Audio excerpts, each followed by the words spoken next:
Are you frustrated with sexism in the tech industry? And maybe you're a man who's looking at how much press there is, how much information, and how much hate there seems to be towards us as we work in software companies? Well, stay tuned, because today we're going to talk about what every man really ought to know about bro culture in software development teams and how it can really hurt your career if you don't start to take this more seriously.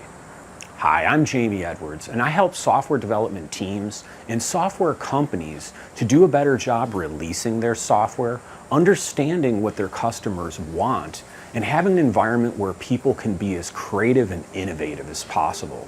Today we're going to talk about sexism in the workplace and what you as a man really need to start to think about, why this is such an important issue for everybody and not just women, and how you're really going to limit not only your career but the success of anybody who goes to work to produce software if you don't start to take these issues seriously and think a little bit about how it's really going to affect the teams that you work on. Now, I want to start this video with a short disclaimer. I'm a man, and I don't really have a ton of insight from a woman's point of view, all the things that it takes to create a safe environment for them to work. You know, I've been married for over 20 years, and I've learned a lot of things about the other side from really a lot of mistakes that I've made. You know, I have been with my wife since I was 19 years old, and I made a lot of mistakes. I've said a lot of stupid things. The longer that I've really started to understand women myself, and I'm certainly no expert, I pull boneheaded moves daily, I've really started to see why I think part of the reason why this is such a problem is that, you know, society, we have such a short-term look at things. You know, if you look at how when we're young and early in our careers, we're all about, you know, advancing and moving ahead, and men especially are really competitive, and we're always trying to obtain status and you know, be seen as an expert and knowing everything. But we don't really think, I think, enough early in our careers, and again, I can really only speak from my experience about how that's going to affect us long term, and how that's going to affect the relationships we have, and how comfortable we make people that work with us. So I just want to start this by this disclaimer that I can really only speak from the standpoint of a man, and the dynamics that I've experienced and I've seen in my career through mistakes I've made and seen others make. You know, this is by no means going to be some sort of exhaustive video where I can come across as an expert, or I can tell you everything that we need to do in the tech industry to make this a more level playing field for everyone. You know, it's a huge issue. There's people that talk about this topic full time. There's even whole groups of people that study this and are trying to further that cause. And I certainly am not that person. But what I think I can offer is a few stories about myself and some things that I think, at least from a man's point of view, might be helpful to you if you are a man and you are a little confused about this issue, or you're really maybe looking at it like, you know, why should I really care? What does this really help me with? What's all the big fuss about?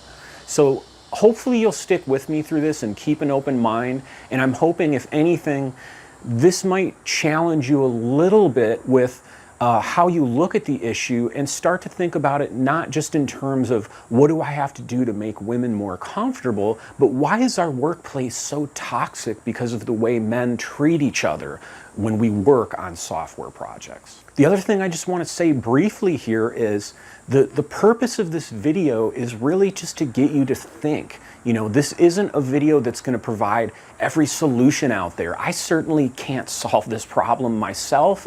Nobody can. That's why there's a huge community of people out there who are all talking about this. I think I've personally had some experiences, and I'm always learning, and I'm hoping that if I share some of the things I've went through and just get you to think, you know, maybe this issue's bigger than I thought it was, and maybe I need to spend a little bit more time looking into this and taking this a lot more seriously than I am right now, because it actually matters not just to my career, but to the future of how we use technology as people as a whole. So I'm going to tell you 3 stories to kind of get started today, just to highlight this issue, at least from my perspective. I hope these get you to think a little bit. So the first story I want to talk about is the first few teams that I worked on at software companies. This is very common story you've probably heard, or maybe you're living this every day as a man, but most people come out of college or high school and they join their first software company and they've already had a lot of experiences in their life. And when they join that company, they don't really know exactly what the culture there is going to be like. And once they get there, you want to make a good impression. You want to fit in. I mean, we're social creatures, whether we like it or not. And even if we try to act like, I'm a lone wolf and I look out for myself and I do, what is important to me, no matter what anybody else thinks, especially men, it's really just BS. I mean, honestly, all of us do care what other people think. And my first couple jobs I worked on, they were teams of all men, at least at first. And, it really felt like it. I mean, when I kind of hung out with a group of people in high school and in college that were more artistic types, so I was a little bit more in touch maybe with the creative side of myself.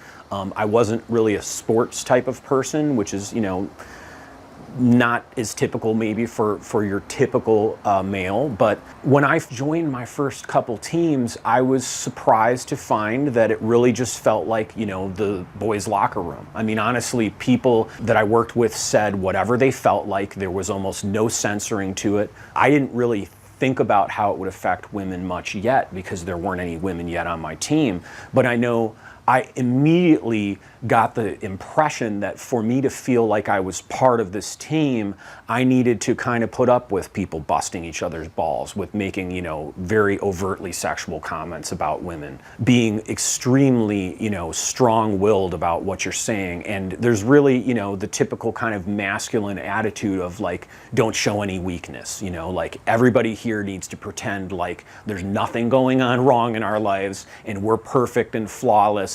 And everything that we do, we can't possibly let our coworkers see anything that we need to learn or that we're wrong about. And this was the culture I got used to. This is what I was inundated with was, if you're going to be on this team, you need to have thick skin, you need to never show weakness, you need to be able to put up with anything anybody says, and if you don't do that, you may just be looked at like an outsider. Now, I felt really uncomfortable about this, to be honest, but I did adapt over time to the point where I did start to, say some crude things, definitely, and I, looking back on it, I know that it wasn't the intention of any of the people I worked with to create that kind of culture. Everybody kind of came into it at different times.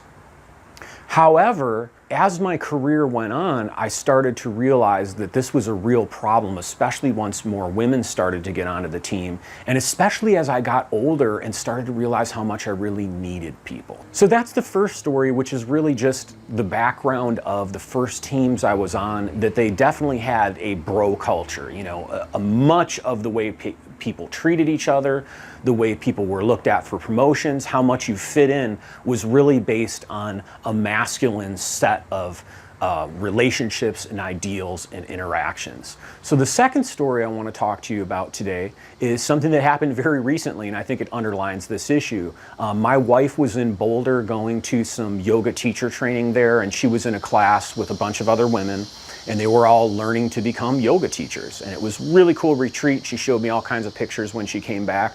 But at one point during the training, she was at a park with a bunch of other women that were also taking this training, and they were all in a circle going around kind of talking about things that were going on in their life. And a man walked up to them and walked by and said, "Hey, what's going on here? Is this the man haters group?" And all the women are looking at each other like, really? What the hell?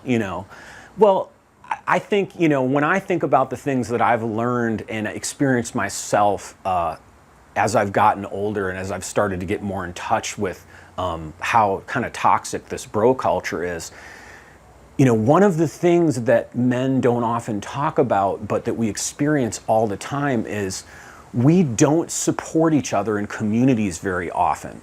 When one of us is struggling, we really look at it like it's our burden to bear. So it's very rare that you see a group of men that are together supporting each other outside of maybe church or like social work and things like that, where a group of men are together really helping, build each other up and really, furthering their ability to have empathy with each other.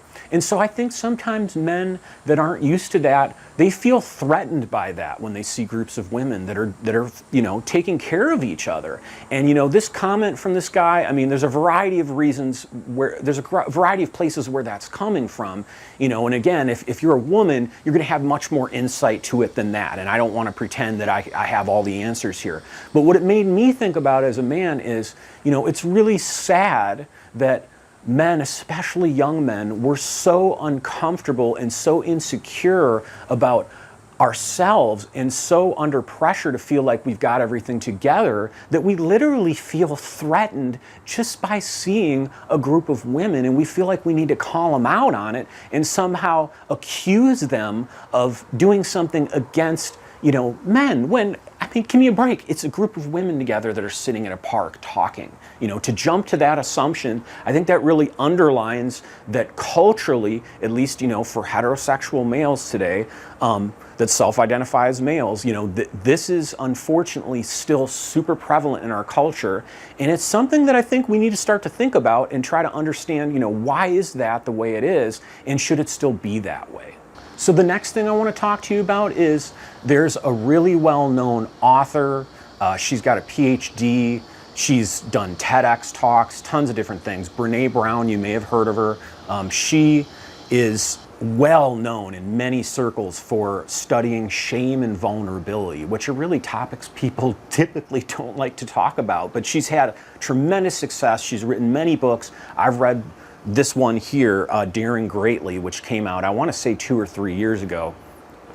But I wanted to read just a short, very short passage from this book that I think underlines how much men don't really give ourselves permission to feel any vulnerability because we're so into being strong, but also how many women, I think, don't understand or have an appreciation for the pressure that men are under to be seen that way, and why I think for men to start to change to make women more comfortable and more effective in the workplace and feel less excluded, one of the things that I think women can do is help men really focus on and start to feel like it's okay to value their own ability to be vulnerable. So let me just read this short story for you.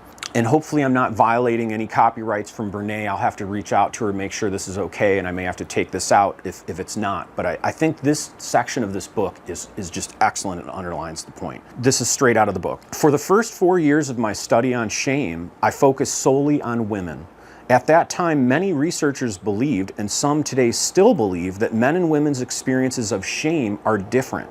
I was concerned that if I combined the data from men and women, I'd miss some of the important nuances of their experiences. That I opted to just interview women, I confess, this was at that time, was partially due to my mindset that when it came to worthiness, women were the ones struggling.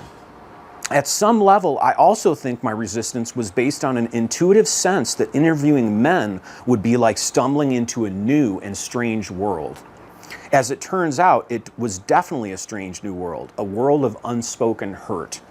I got a glimpse into that world in 2005 at the end of one of my lectures.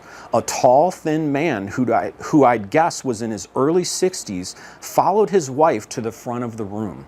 He was wearing a yellow Izod golf sweater, an image I'll never forget. I spoke with his wife for a few minutes as I signed a stack of books that she'd bought for herself and her daughters. As she started to walk away, her husband turned to her and said, "I'll be right there. Give me a minute." She clearly didn't want him to stay and talk with me. She tried coaxing him a couple times with, "Come on," but he didn't budge. I, of course, was thinking, "Go with her, dude. You're scaring me." After a few unsuccessful attempts, she walked toward the back of the room and he turned to face me at my book signing table. It started innocently enough. "I like what you have to say about shame," he told me. "It's interesting." I thanked him and waited. I could tell there was more coming. He leaned in closer and asked, "I'm curious, what about men and shame? What have you learned about us?" I felt instant relief. This wasn't going to take long because I didn't know much. I explained, I haven't done many interviews with men. I just study women.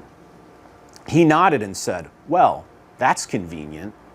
I felt the hair on the back of my neck stand up in defense. I forced a smile and asked, why convenient, in the very high voice that I use when I'm often uncomfortable. He replied by asking me if I really wanted to know. I told him yes, which was a half-truth. I was on my guard. Then his eyes welled up with tears. He said, we have shame, deep shame, but when we reach out and share our stories, we get the emotional shit beat out of us. I struggled to maintain eye contact with him. His raw pain had touched me, but I was still trying to protect myself. Just as I was about to make a comment about how hard men are on each other, he said, before you say anything about those mean coaches, bosses, brothers, and fathers being the only ones, he pointed towards the back of the room where his wife was standing and said, my wife and daughters, the ones you signed all of those books for, they'd rather see me die on top of my white horse than watch me fall off. You say you want us to be vulnerable and real, but come on, you can't stand it. It makes you sick to see us like that. So I want you to just think a little bit about, as a man, do you identify with that man? Do you identify with that there is weakness that you know that you feel, and maybe shame and vulnerability as a man, but you're not allowed to feel it? Society doesn't allow you to feel it. And how does that make you feel? As you get older, you're going to need to have a safe environment where you can be real and open with people and not so guarded. And this bro culture that we continue to perpetuate, it will not allow you to be supported and be honest about your feelings. And I think as you begin to get older and the longer you work in this career, you're going to need that safety to grow and to get the support from other people that you need. So how does bro culture affect us in our careers, especially men? Well, one of the first things I want to talk about is the concept of misery loves company. You know, some of those early teams that I was on, and even as a consultant, some of the teams I would work on through my consulting, it was very often that men would go out to lunch and go to some place with really unhealthy food and overeat or eat super high calorie meals and then come back to work and feel like crap, and just everybody just is in this really low energy, lethargic, crappy attitude. And you know, I decided maybe about 6 or 7 years ago that I was, very overweight at the time. I wanted to start treating myself better. And I would have to go to lunch with people often and get a smoothie or get a salad or, get something that still had protein but wasn't, like thousands and thousands of calories of fat. And the pressure that was on me from other men just saying like, what the hell, you're going to eat that? Or like, they would all of a sudden feel defensive themselves, like, why is this guy, eating healthy, and now I feel awkward about not eating healthy? Well, I think you have to understand that when people are feeling bad about themselves, or they're feeling trapped or depressed, or they can't be vulnerable with each other, they're going to hide that, and you really need to have an authentic relationship with them and let them feel safe for them to open up to you. Well, for as long as we continue this, bro culture where masculinity and dominance and, no weakness is the norm, we can't have openness and vulnerability with each other as men so that people can really try new things and not be shamed. And really, the older I got in my career and the longer I did this and the more men I've met who are leaders that are a little bit older, the more I've really realized that it takes, as a man, a lot of courage to simply say no to those things. But it's really something that we have to do if we want to stop this and we want to stop perpetuating this immense pressure that we feel as men to have no weakness shown and always be, beating everybody else. the weight and the pressure of that, I can only tell you from my experience, it just gets stronger and stronger and stronger year by year by year, and the weight on you and the pressure on you is just going to get worse and worse and worse till there comes a breaking point. And my hope for you is that that breaking point doesn't become a nervous breakdown, or losing your marriage, or being fired, or having your name tarnished and smeared all over about how horrible you are to work with. I unfortunately have to say, I've felt some of that in my career. In my early 30s and late 20s, I made some really boneheaded mistakes. I didn't know how to relate very well to people. I was really brash, and I pissed off a lot of people. And it took me years of working on myself and trying to, win back the support and the forgiveness, honestly, of those people to really move forward in my career. A lot of areas of my career came to a complete halt because of that attitude. So that's something I think as a man you need to really take seriously. Do you have a super short-term outlook on your career, and you're not really being real about, for as long as I continue to give company to people who are miserable and who want to perpetuate this, is this what's right for me in my career? Another thing I think that you really strongly need to consider about if you continue to play a part in bro culture and masculinity and domination being the force that drives how we interact with each other on tech companies, is it's going to limit the ability for you to move up in a company. One of the highest profile cases this year of this being a problem is Uber. We all know about the head of Uber, the CEO Travis, and how a lot of things kind of came out about his personality, and ultimately he's still going to be on the board, I'm sure, of Uber, but he basically lost the reins just because of the fallout because of his behavior and other people's behavior. I'm not here to act like I'm any better than Travis or anybody else. This isn't a video for me to act like I'm more mature, got it more together. I'm just trying to share with you some insight to think about that maybe all of us can improve in. But one of the things I think you really need to consider, especially maybe if you're younger or you've worked at one company for 10 years and there is a very masculine dominant culture there, is that while you're on a team, while that culture's in place, you may thrive, you may get promotions, you may be able to innovate, you may get kudos, you may feel comfortable, you may party with your friends, and that's all great when you're in your little bubble of that group that accepts that behavior.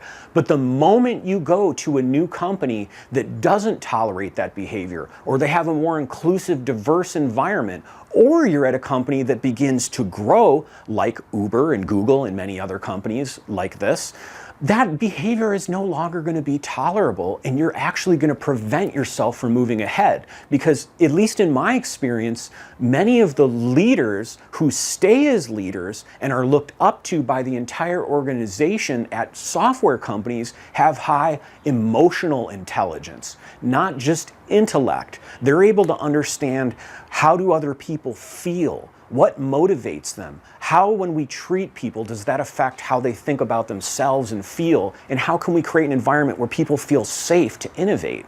Well, if you go into an environment like that and try to get recognition and rewards and get support from people, and you're coming at it with the same, masculine-based, busting balls bro attitude that you did at your prior company, you're not going to do really well. And so I think one of the things that we all need to consider, I've learned this the hard way and I'm trying to improve. I think, though, if you're out there and you're struggling a little bit with this too, you might as well. Don't look at your career as the now and today and the culture that you work in right now. Look at it as you're going to change jobs several times. You're going to go to several different companies. If you're a consultant, you're going to go to, 10, 20, 30, 40 companies over the span of 5 to 10 years.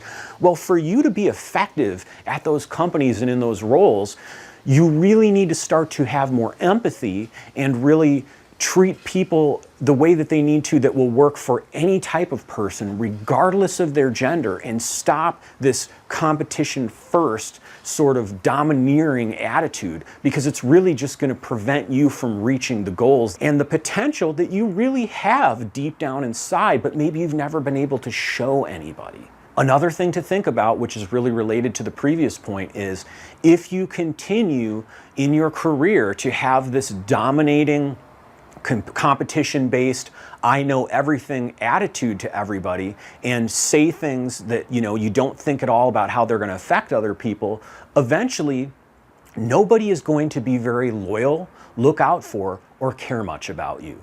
Meaning, if something goes bad on a project and people start looking for someone to blame, if you're that type of person, you're probably high up the list as someone that people are going to point fingers at. Whether it's fair or not. Life's not fair, jobs aren't fair, right? But the reality is that when difficult things go down, and in a good culture at a company where there's a psychological safety, where people can make mistakes and grow, this is going to be less of an issue. But at least in my experience, even in those companies, there's ultimately a board of directors, there's maybe venture capitalists, there may just be the C-level suite or the founders. There's somebody who's still paying everybody to do this work, whether they're in a flat organization or they've got middle management or not. And unfortunately, as blameless and psychologically safe as you make it, there are times where people get ousted from companies because they made mistakes. And one of the things I think that we all need to consider, especially men, is for as long as we perpetuate this culture and this attitude that we need to basically be seen as strong and having no weakness, we're going to create a higher likelihood that when it comes time to hold someone accountable, the less likable you are, and the less compassionate and the less empathy you have for other people, the greater likelihood that when it comes time to figuring out who's going to be blamed, you're going to be the one in the crosshairs. And the last kind of tip or insight I'd just like to throw out there to talk a little bit more about is just why it's so important to develop empathy and the ability to have better relationships with all people, not just men. It is so common, and this is something I at least experienced the first 10 years of my career, and as a consultant over the last 5 and 10 years, I go into company after company after company, and I see this time and time again. Many companies want to hire younger people because honestly, and nobody likes to talk about this, but it's true, they can pay them less, and they also will accept responsibilities that aren't fair to them. So an example is, we've got this toxic kind of workaholic culture, especially in Silicon Valley and in other markets that are very high pressure, where it's looked at like, well, if you want to move ahead in your career, you need to be able to work 60 to 80 hours a week, or you need to be able to do stuff that's just unreasonable to ask people to do.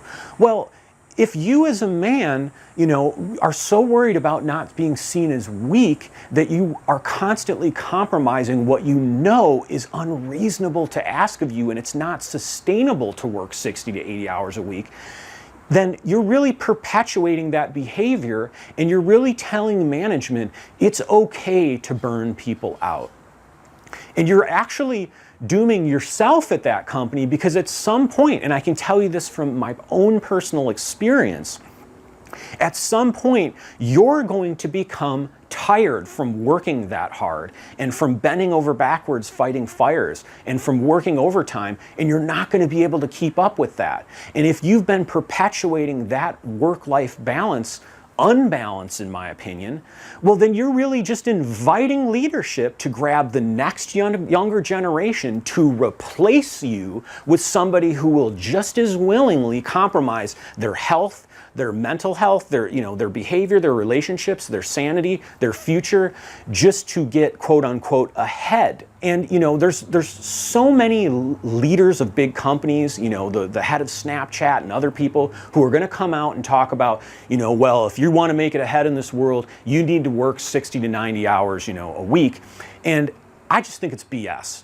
Here's part of the reason. For every person out there who has made it to the pinnacle of the top of a unicorn company by overworking themselves at a young age when they have the vibrancy to do that for a while, there are thousands of people that tried the same thing and it didn't pan out, and now they get to spend the next 5 to 10 years of their life trying to restore their health and feel better and calm themselves down and have less anxiety. So it's really a very short term and naive, unfortunately, and you might disagree with me on that, that's okay. This is just my opinion and I'm trying to share it. I think it's a very naive and short-sighted view to look at overworking yourself and agreeing to do things that management may ask you to do that you know are wrong simply because you think that's going to get you ahead. It is not going to get you ahead. All it may do is give you a short-term promotion. Okay, so let's say you're promoted to the director of engineering or the chief architect or something like that at a company because you burned yourself out over a few years. Do you really think there's much room to move up from there if you base all of your value on how hard you work? No, again, as I said earlier, as you move up in companies and you begin to lead larger groups of people, what becomes much more important than your technical savvy and your work ethic is your empathy for other people. If you're trying to do something huge with a large software company, or you're trying to be really innovative with a new product line and you want to make a dramatic shift, you're asking a whole bunch of other people to work differently than they ever have before. And they're not going to just do that by being compelled. Hey, do this. And if you do treat them like that, how much do you think they're really going to like it? And how creative and how passionate do you think they're going to be about accomplishing their goal? They're not. They're going to feel like, you know what, I'm doing this for a paycheck, period. I may tell you to your face I'm doing this because I care about it, but I don't. I'm just doing it because I was forced to.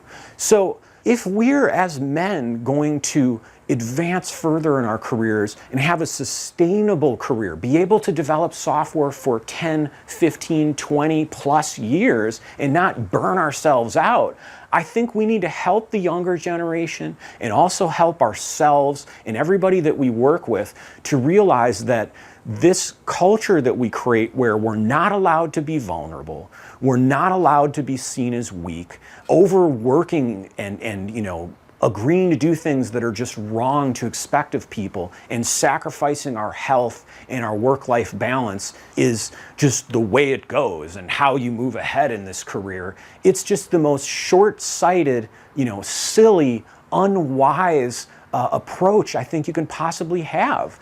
And again, like I said at the beginning of the video, there's no way I can come out and provide solutions for everything related to this bro culture and how it makes women feel.